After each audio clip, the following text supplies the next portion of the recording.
Azlan की बीवी दुआ अभी कुछ देर पहले इब्राहिम के पास आई थी।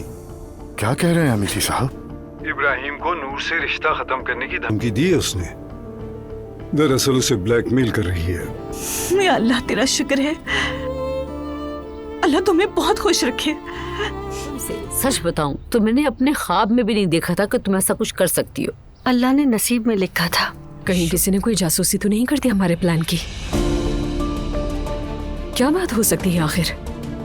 हम पहले ही बहुत ज्यादा शर्मिंदा हो चुके हैं। असल जुर्म तो ये है कि आपने नूर को ऐसे शख्स से बांध दिया है जिससे वो मोहब्बत नहीं करती। इस बारे में क्या कहेंगे अब्दुल्ला साहब? क्या मैं अपने दामाद का पैसा उसे यूं खा जाने दूंगा? अल्लाह करे कि आपकी बात में सच्चाई हो। दुआ, हमने अपनी तरफ से पूरी कोशिश की है। ये क्या बात हुई? कहाँ गया वो वादा कि वो आपा को छोड़ देगा?